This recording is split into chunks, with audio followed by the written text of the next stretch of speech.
O que te faz gaúcho?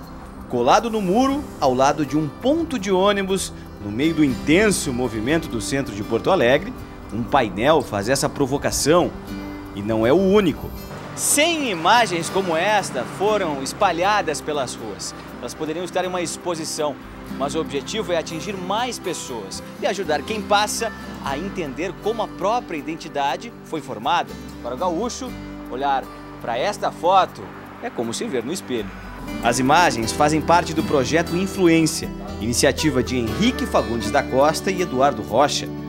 Um livro sobre a história do Rio Grande do Sul, sob a ótica do cavalo. Os painéis, eles trazem um questionamento de onde vem esse nosso sentimento, o que te torna gaúcho. Ele procura que as pessoas se identifiquem com essa cultura que não é minha, que não é tua, que é de todos, e se sinta próximo daquela cena. Se nós voltarmos a uma ou duas gerações, nós temos um pé no campo. Então, os nossos antepassados, principalmente aqui no Sul, são muito ligados ao campo, né?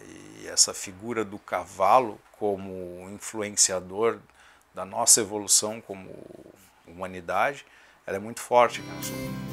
A paixão de Henrique pela história do Pampa Gaúcho começou cedo. A minha história, ela começa na infância, né? Na propriedade do meu avô, em Candiota, na fronteira do Rio Grande do Sul com o Uruguai.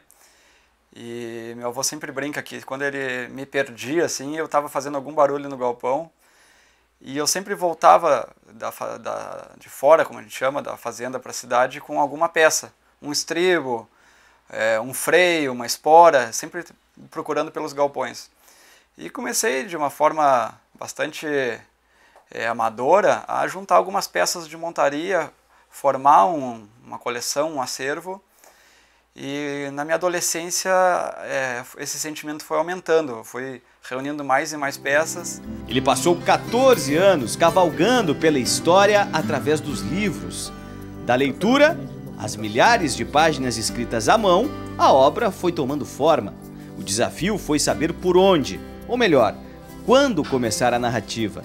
Num determinado momento da pesquisa, eu decidi começar o livro quando o primeiro homem monta a cavalo. Estamos falando aí da Rússia, 5.000 anos atrás, e de como esse cavalo e essa equitação saem da Rússia, por aí atravessam toda uma série de países, de culturas, e vão chegar então aqui em Portugal, na Espanha, com os nossos conquistadores que atravessam o Atlântico e que com eles chegam não só o cavalo e a equitação, mas toda uma ancestralidade hípica que em algum momento vai nos interferir aqui no Rio Grande do Sul. A identidade de quem habita o extremo sul da América foi forjada por uma série de culturas que se chocaram após a chegada dos descobridores. E o cavalo se transformou em um dos eixos desse novo mundo. Quando essa cultura ela chega aqui na América, em que esse europeu se joga numa situação totalmente inesperada, onde ele sai de uma Europa do fim do século XVI, com cidades, com palcos, com a população toda no entorno, ele chega aqui e ele tem o campo e o cavalo, e ele vai ter que enfrentar essa diversidade sobre o cavalo. Então, a partir dessa busca aí, que é uma adaptação, mas é uma superação, aí uma forma de dominar esse ambiente adverso, ele aí vai se ver em situações onde ele e o cavalo vão ter que suprir a falta de habitação, a falta de alimento, a guerra. A indumentária do gaúcho é baseada nesse estilo de vida, o que ajuda a entender a origem dos aperos do cavalo crioulo. O gaúcho ele vai conseguir sobreviver e tirar proveito do cavalo em situações tão adversas que já esse cavalo ele não é um auxiliar na sua vida, mas sim eles são dependentes um do outro para conseguirem sobreviver. A gente tem nos arreios, que é um coadjuvante aí do cavalo, peças às vezes com até um triplo propósito, onde um sirigote, um lombilho vai ser travesseiro, onde a carona vai ser o colchão, onde o poncho vai usar para cobrir. E esse cavalo vai auxiliar, então, nesse momento, não só, como eu disse, na habitação, aí na forma como ele vai sobreviver e dormir, mas na sua forma de obter alimento, onde o laço e a bolhadeira vão ser armas que vão auxiliar na captura do gado. Eduardo Rocha foi o responsável por dar vida à história contada nas páginas.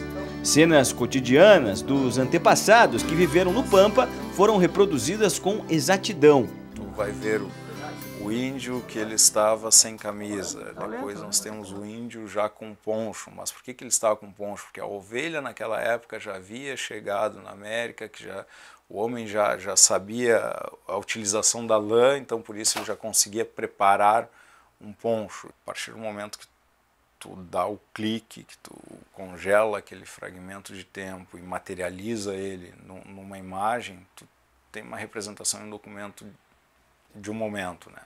O que o Projeto Influência faz é buscar uma fotografia atual, com toda a tecnologia e equipamentos que nós temos hoje, mas de um cenário que se busca muito através de livros, né? Então as cenas que nós estamos contando hoje, muitas vezes nós não tivemos elas registradas por fotos. Nós temos muitas cenas que hoje eu estou fotografando, que elas foram feitas através de pinturas, né? Então eu vejo a fotografia no Influência hoje como uma forma de documentar uma história, né? As fotos que fazem parte do livro são muito fiéis à história. E para recriar essas cenas foram usados objetos de época, alguns com centenas de anos, do acervo do Henrique que ele foi juntando ao longo do tempo. Um exemplo é esta lança aqui, que é da época da Revolução Farroupilha. É verdade, Conta um Júlio. pouco pra gente. É uma peça de forja crioula e do período Farroupilha, foi usado aí nas nossas guerras e revoluções pelos nossos lanceiros aí, os gaúchos, sobre o lombo do cavalo crioulo. E temos outras aqui também, né? Temos, por exemplo, esse aqui é um freio, bastante rústico. É um freio bastante rústico, é um freio chamado muleiro, e é um freio que tem uma ascendência moura, por essa particularidade que tem uma barbela em formato circular. Então essa parte ia dentro da boca do cavalo e está totalmente em desuso hoje. Tem uma outra peça aqui usada pelos gaúchos também, né? Isso aqui é um desjarreteador, é uma peça com mais de 200 anos e ela foi usada no período das vacarias para seccionar os ligamentos do jarrete, do bovino, do gado, e foi usada aí por mais de 200 anos também e forma parte da história do nosso Rio Grande do Sul. E essas aqui não são as peças mais antigas do Henrique, né? Essa peça aqui, por exemplo, o que é? É um chamado rompe-cabeças, é uma arma indígena, foi usada aí pelos minuanos, pelos charruas e outros grupos e possivelmente cerca de 500 a 1000 anos, com certeza. O nome já diz tudo para que era usado. É, rompe-cabeças, é uma arma para, como o nome diz, atacar aí o inimigo e certamente produzir um grande golpe, né? A gente falou no início da lança, usada na época da Revolução Farroupilha, mas antes da lança, os índios usavam as flechas. Essa aqui é uma ponta de flecha em pedra lascada que caiu em desuso por causa justamente da lança. Como é que é essa história? Os índios usavam então a pedra lascada e com a chegada do cavalo e da equitação, eles vão adotar a lança como arma de ataque, deixando de perder muito do seu tempo em polir essas pedras. Então vão passar com o cavalo a ganhar um poder de ataque muito superior com as lanças. Além de peças rústicas, tem também objetos muito luxuosos no teu acervo, né, Henrique? Sim, a gente tem um mate estilo colonial, cerca do ano 1800, é uma cuia em prata, num estilo prataria portuguesa, e fez parte, sim, daí do acervo dos nossos antepassados, dos gaúchos, e pode parecer aí um objeto talvez um pouco distante do nosso mate moderno, mas que sim, fez parte e foi muito buscado aí pelos gaúchos. A gente tem outro material semelhante, são bolhadeiras de marfim, com as ponteiras em prata, também formaram parte aí desse acervo de uso diário e que formavam aí parte de um acervo maior que eram os aperos gaúchos, aí com a prataria nos arreios e toda uma tradição, todo um legado que fez parte do dia a dia desses homens do campo. Agora são peças bastante requintadas, né? Elas eram usadas por quem?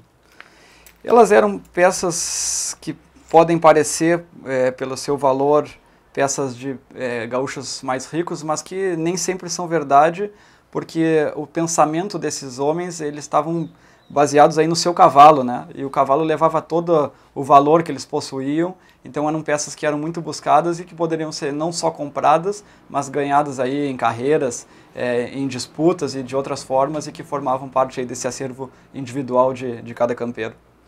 O livro é uma forma de deixar toda essa história aqui viva, né?